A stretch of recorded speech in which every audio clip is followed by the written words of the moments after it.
Hello प्यारे बच्चों एवं साथियों। आज एटॉमिक स्ट्रक्चर के चैप्टर में न्यू टॉपिक पर चर्चा करते हैं जिसका नाम है डिस्कवरी ऑफ न्यूक्लियस। ये नाभिक की खोज कैसे की गई थी, किस वैज्ञानिक ने इसकी खोज की थी, इसके बारे में आज बताना चाहते हैं। तो अर्नेस्ट रदरफोर्ड थे वैज्ञानिक। अर्नेस्ट रदरफोर्ड ने 1911 में और उनके शिष्य गीगर और मास्टर ने परमाणु में उपस्थित दो मूल कणों का पता लगाने के लिए अल्फा कण प्रकीर्णन प्रयोग किया। उसने स्वर्ण धातु की पतली पन्नी लेकर रेडियम धातु से प्राप्त अल्फा किरणों की बौछार कराई और अल्फा कण जो सीधी रेखा में चलते हैं स्वर्ण पन्नी से टकराकर कई जगह पर विक्षेपित हो जाते हैं, जिससे न्यूक्लियस की खोज की गई है। तो ध्यान से दीजिए, डिस्कवरी ऑफ न्यूक्लियस। वैज्ञानिक अर्नेस्ट रदरफोर्ड ने 1911 और उनके शिष्य गीगर एंड मास्टर ने परमाणु में उपस्थित दो मूल कणों की स्थिति का पता लगाने के लिए अल्फा कण प्रकीर्णन प्रयोग किया। उसने स्वर्ण धातु की पतली पन्नी लेकर रेडियम धातु से प्राप्त अल्फा किरणों की बौछार कराई। अल्फा किरणें जो सीधी रेखा में चलती हैं स्वर्ण पन्नी से टकराकर पीछे लगे जेडिनस के पर्दे पर कई स्थानों पर चमक उत्पन्न करती हैं। वैज्ञानिकों ने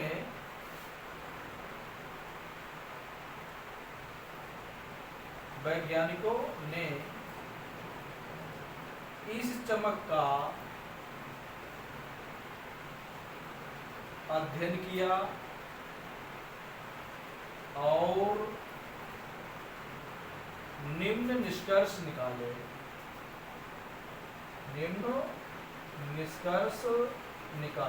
ध्यान से देखिए, कहां से प्राप्त हुआ था? अल्फा किरणें रेडियम से प्राप्त हुई थी। ध्यान से देखिए आप इस एक्सपेरिमेंट को। ये हमने एक एपरेटस बना दिया। यहाँ पर हमने क्या किया, तो रेडियम रख दिया। क्या रख दिया पर? रेडियम रख दिया। और रेडियम क्या करता है? अल्फा कणों का निर्माण करता है। ये है रेडियम,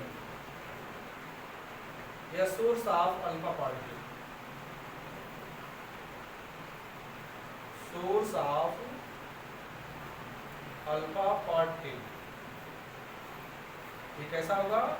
रेडियो एक्टिव पदार्थ है। रेडियो एक्टिव एलिमेंट है। इसे क्या उत्पन्न होगी? अल्फा रेज उत्पन्न होती हैं जो सीधी रेखा में चलती हैं। अल्फा रेज उत्पन्न होती है जो सीधी रेखा में चलती है। यहाँ पर पिन ऑफ लगा देते हैं। इसका क्या कार्य होता है पिन ऑफ का? ये अल्फा कणों की मोटी बीम को पतली बीम में परिवर्तित कर देती हैं। यहाँ पर मोबाइल कैमरा लगा हुआ है। मोबाइल कैमरा लगा हुआ है। इसके मध्य में गोल्ड फॉइल लगा हुआ है। एक्सपेरिमेंट पर रदरफोर्ड ने एक्सपेरिमेंट किया था। गोल्ड फॉइल लगा हुआ है। ये कैसी है का? गोल्ड फॉइल लगा हुआ है। ये कैसा है? मोबाइल कैमरा है। मोबाइल कैमरा है। कोडेड किससे है? Coded with ZNS। Mobile camera लगा हुआ है कोडेड विद ZNS। यहाँ पर अल्फा कणों की बमबारी कराई।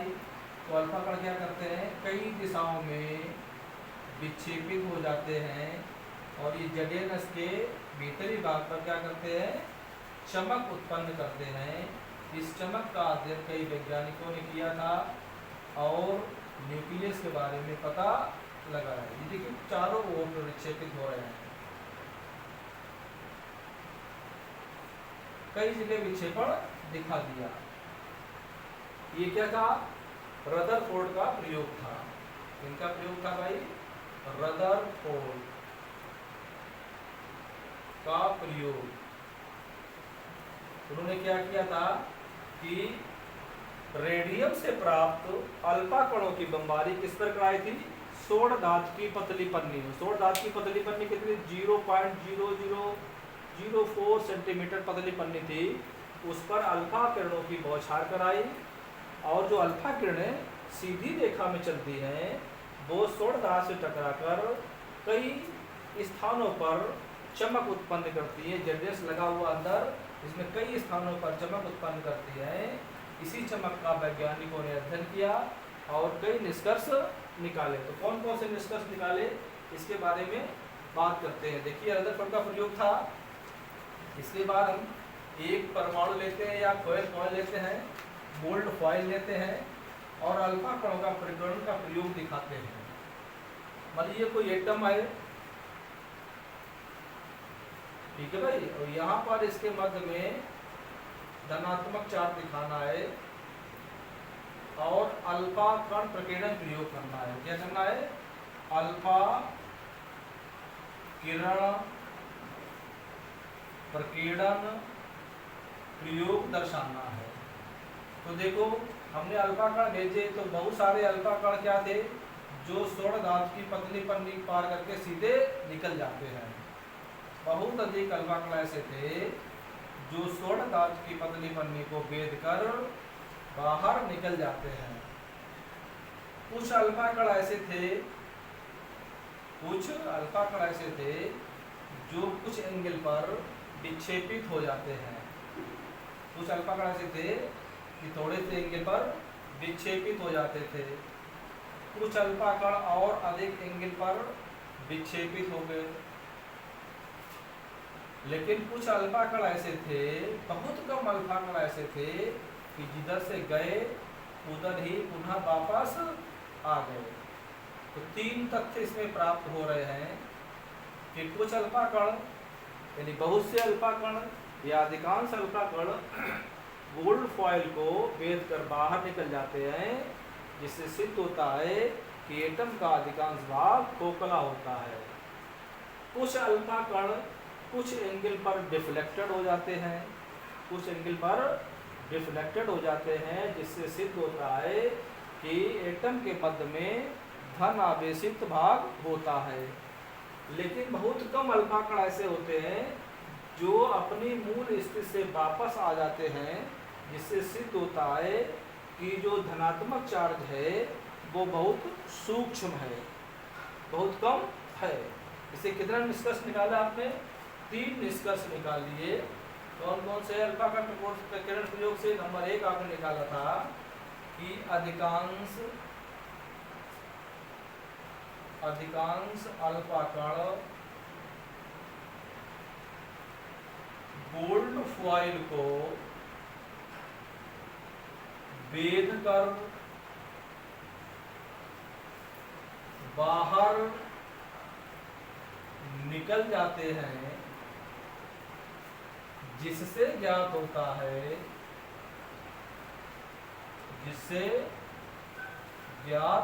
है कि परमाणु का अधिकांश भाग खोखला होता है। नंबर 2 बताया था, कुछ अल्फा कण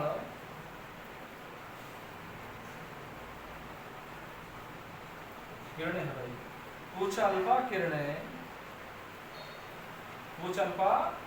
किरणें स्वर्ण पन्नी से या गोल्ड फॉयल से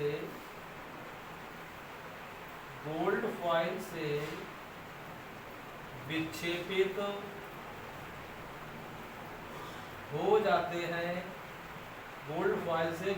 हो जाते हैं, जिससे ज्ञात होता है कि परमाणु के मध्य में धनावेशित स्थान होता है। और थर्ड पॉइंट बताया गया है कि बहुत कम अल्फा कण गोल्ड फॉइल से टकराकर अपनी मूल स्थिति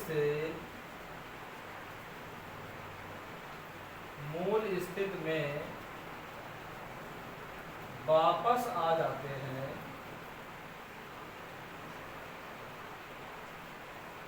जिससे ज्ञात होता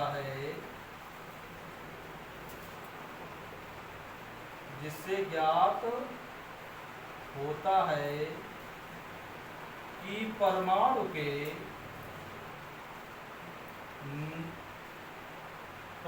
के नाभिक में सूक्ष्म या अति सूक्ष्म कहना चाहिए, अति सूक्ष्म धनावेशित स्थान होता है, जिसे न्यूक्लियस कहते हैं। तो जब अल्फा कणों का प्रकरण प्रयोग किया तो देखा कि अधिकांश अल्फा कण गोल्ड फॉइल को भेदकर बाहर निकल जाते हैं, जिससे ज्ञात होता है कि परमाणु का अधिकांश भाग खोखला होता है। अधिकांश भाग कैसा होता है? खोखला होता है। नंबर 2 पॉइंट में कुछ अल्फा कणें गोल्ड फॉइल से विक्षेपित हो जाती हैं या गोल्ड फॉइल से टकराकर विक्षेपित हो जाती हैं। गोल्ड फॉइल से टकराकर विक्षेपित हो जाती हैं, जिससे ज्ञात होता है कि परमाणु के मध्य में धनावेशित स्थान होता है। बहुत कम अल्फा कण ऐसे होते हैं जो गोल्ड फॉइल से टकराकर अपनी मूल स्थिति में वापस आ जाते हैं, जिससे ज्ञात होता है कि परमाणु के नाभिक में अति सूक्ष्म धनावेशित स्थान होता है। तो इतने 3 निष्कर्ष निकाले हैं। इन तीनों निष्कर्ष से ज्ञात होता है, नाभिक के बारे में पता लगता है। तो लिख देना है, उपरोक्त निष्कर्ष से ज्ञात होता है कि परमाणु के मध्य में अति सूक्ष्म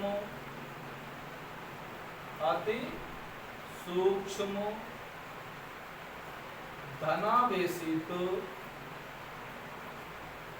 भाग होता है, जिसमें परमाणु का समस्त द्रव्यमान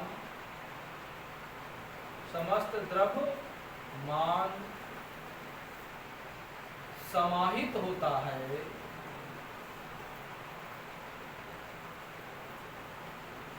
नाभिक कहलाता है। तो नाभिक की परिभाषा क्या हो गई कि परमाणु के मध्य में सूक्ष्म धनावेशित भाग, जिसमें परमाणु का समस्त द्रव्यमान समाहित होता है, नाभिक कहलाता है। इस प्रकार से न्यूक्लियस की डेफिनेशन की गई है। न्यूक्लियस की डेफिनेशन करने के उपरांत 2 निष्कर्ष निकलते हैं। देखना ध्यान से। रदरफोर्ड ने अल्फा कण प्रकरण के आधार पर अल्फा कण प्रकीर्णन प्रयोग के आधार पर रदरफोर्ड ने अल्फा कण प्रकीर्णन प्रयोग के आधार पर यह निष्कर्ष निकाला यह निष्कर्ष निकाला कि परमाणु के दो भाग होते हैं। क्या निकाला भाई? कि परमाणु के दो भाग होते हैं। एक कौन सा है? अधिकांश खोखला भाग है जिसमें इलेक्ट्रॉन पाए जाने की प्रायिकता होती है, और एक धनात्मक भाग है जिसमें न्यूट्रॉन और प्रोटॉन रहते हैं। नंबर 1 धनावेशित भाग। दो भाग कौन हो गए? एक धनावेशित भाग हुआ जाके, और धनावेशित भाग में कौन कौन रहते हैं? प्रोटॉन और न्यूट्रॉन। और दूसरा है नाभिक के बाहर का विशेष क्षेत्र। नाभिक के बाहर का विशाल क्षेत्र जहां इलेक्ट्रॉन पाए जाने की संभावना होती है। तो दो भाग कौन हो गए? एक धनावेशित भाग और दूसरा बाहर का विशाल क्षेत्र जहां इलेक्ट्रॉन पाए जाने की संभावना होती है। तो धनावेशित भाग में क्या क्या रहता है?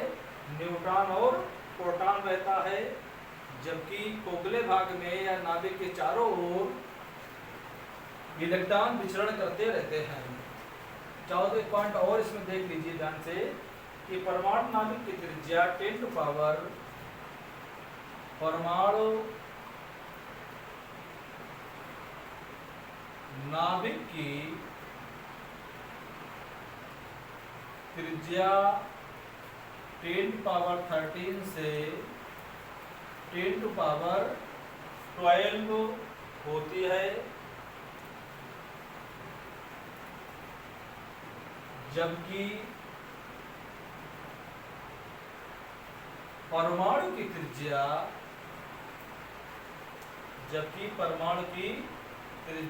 10⁻−8 सेंटीमीटर होती है। सेंटीमीटर में दी गई है, 8 सेंटीमीटर होती है। परमाणु की तुलना में उसका नाभिक बहुत सघन तथा कठोर होता है। परमाणु के नाभिक में न्यूट्रॉन तथा प्रोटॉन पाए जाते हैं, जबकि नाभिक के बाहर का विशाल क्षेत्र उसमें इलेक्ट्रॉन पाए जाते हैं। इलेक्ट्रॉन नेगेटिव होता है, प्रोटॉन पॉजिटिव होता है, जबकि न्यूट्रॉन न्यूट्रल होता है। इस तरह से नाभिक की खोज की गई है। बताया गया है कि किसी परमाणु का वह छोटे से छोटा भाग जिस पर धनावेशित चार्ज होता है न्यूक्लियस कहलाता है। इसकी खोज अर्नेस्ट रदरफोर्ड ने 1911 में की थी। कैसे की थी? गोल्ड फॉइल पर अल्फा कणों की बमबारी कराई और अल्फा कणों के प्रकीर्णन के अध्ययन के आधार पर न्यूक्लियस की खोज की थी। ठीक भाई।